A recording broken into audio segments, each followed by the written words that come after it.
My dad was a police officer and experienced demonic possession. He worked in the city of Richmond, saw so many people on drugs, evil people, etc.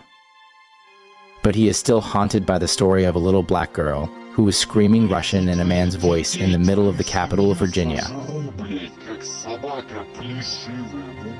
Her mother was horrified. Girl didn't know any language other than English. He called someone else and they handled it. He doesn't know where the girl is now.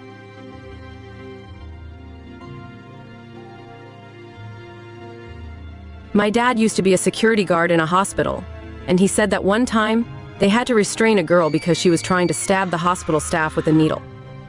As soon as my dad walked in the room, she yelled, "What do you want from me, man of God?" And when him and another security guard, who was 6 feet 4 inches, 200 and something pounds, approached her, she punched the other security guard in the face, and my dad said she hit him so hard that he basically went flying across the room. And the girl was only 100 pounds soaking wet. Abnormal strength right there. Can't tell me she wasn't possessed.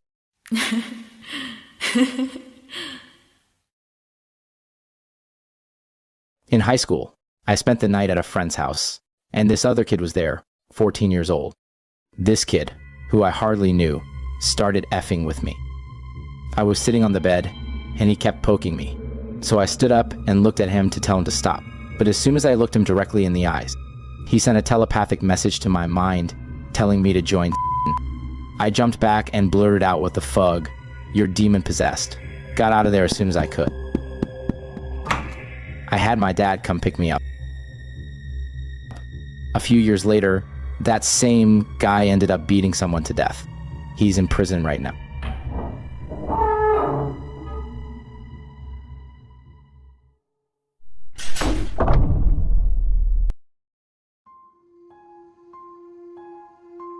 As a nurse, I've worked with the mentally ill, dementia, TBIs, and addicts.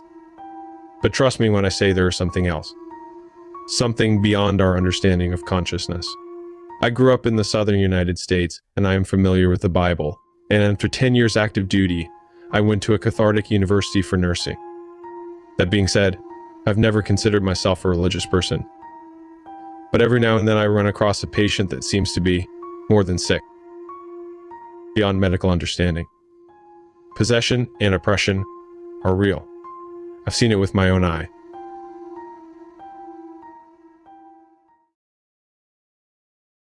My grandma was a paranoid schizophrenic. She was constantly pacing around. She died in a fire in her apartment. I'm a Christian and don't believe in ghosts, but my brother was assigned to go to her apartment many years later. The apartment had been restored, but the man living there said he felt like something was constantly pacing around his apartment, and he felt uneasy. I believe she was oppressed, and when she died, it just stayed there.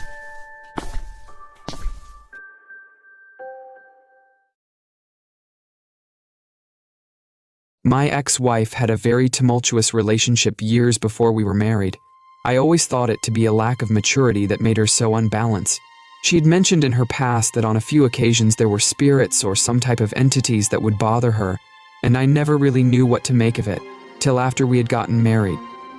One night, I'm in the bedroom with the lights off feeling like I'm being watched, so I turn around to see who else is in the room with me and my attention becomes focused on the ceiling in the corner of the room. And I can see these dark cloud-like things shifting around. I get this hair-raised feeling and finally see what she was complaining about all these years. Life is crazy.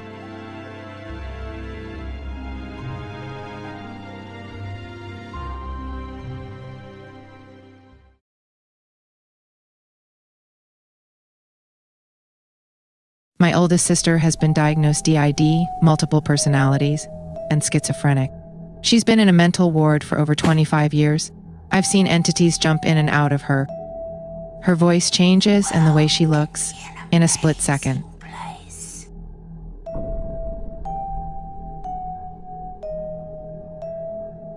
We come across possessed people all the time in San Francisco. I once came across an old childhood friend. He was in bad shape, but after hanging with him for a little while, I learned he was demon-possessed too. His voice would change and he would start walking around like a woman. I told the demon to get out and asked why it's bothering him, and it said, I want him to burn in the furnace. I told it, he belongs to God, and I prayed for him.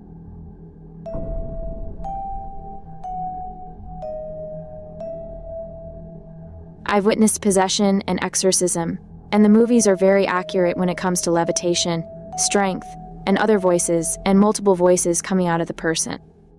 I saw one scary movie about exorcism and refused to ever watch another one because it was so close to the real thing.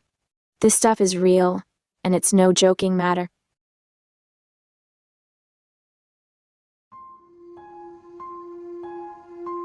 I worked in a jail for years. One night, a female inmate kept telling me she needed to talk to the chaplain.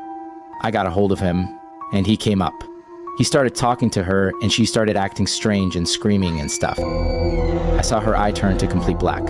She fell onto the floor, and I watched a woman levitate back to her feet from laying completely on her back.